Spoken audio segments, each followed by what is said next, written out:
India में जो पनीर या चीज़ का इस्तेमाल होता है, वो आप ये समझिए कि गोश्त का अल्टरनेटिव है। मसलन वहाँ पर आपको पनीर के कबाब मिलेंगे, पनीर के कोफ्ते मिलेंगे, पनीर की मतलब कि जो गोश्त की जो हमारे यहाँ किस्में हैं, वो पनीर के ज़रिए से उनको पूरा करते हैं।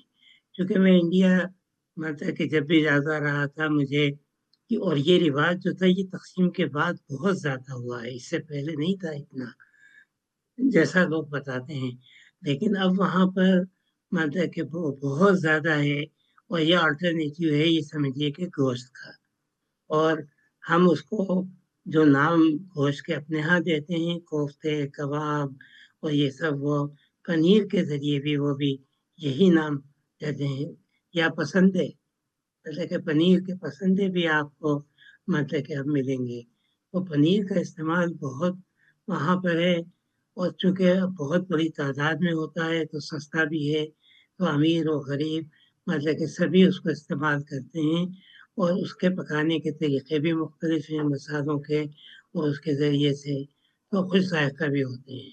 तो मुझे तो इसलिए ये अच्छा दूसरे वहाँ पर जो अ, बहुत ज़्यादा मशहूर है, ये मैं देखे नाम का कोई भूल रहा हूँ, हम उसको हमारे यहाँ भी होता है ना जंगलों में, जिसको हम कहते हैं सांप की छतरी, यानी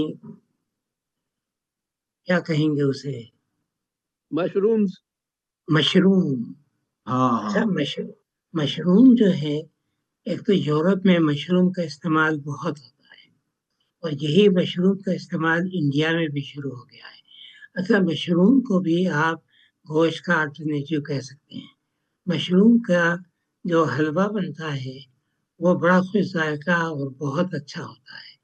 और मशरूम जो है कीमे में डाल के उसमें पकाया जाता है तो वो बहुत मतलब तो मशरूम का इस्तेमाल भी बहुत होता है। अच्छा अब हमारे यहाँ लोग गोश्त के इतने आदी हो गए हैं जिसमें कमी होनी चाहिए और उसका कमी के लिए ज़रूरी है कि एक तो पनीर का या चीज़ का इस्तेमाल हो और दूसरा यहाँ पर मशरूम का इस्तेमाल होना चाहिए जो बहुत कम है।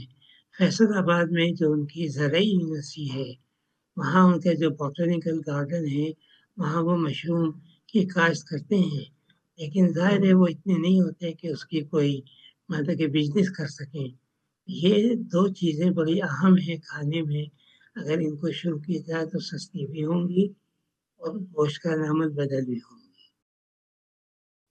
नहीं, नहीं, मक्खन एक बिल्कुल अलग चीज़ है। मक्खन जो है वो मार्गरीन है जो उन्होंने अच्छा। इस्तेमाल की थी और मार्गरीन इस्तेमाल की थी ये पहली जंग अज़ीम में, जब जर्मनी के ऊपर पाबंदियाँ लग गई थी और मतलब कि यूरोप से उनके यहाँ चीज़ें आनी बंद हो गई थी, तो मक्खन की जगह उन्होंने फिर ये मार्गरीन को ईजाद किया और अब ये मार्गरीन जर्मनी में भी और यूरोप में भी मक्खन की जगह बहुत इस्तेमाल किया जाता है, खाने-पीने में भी और जनरली मतलब कि नाश्ते में भी।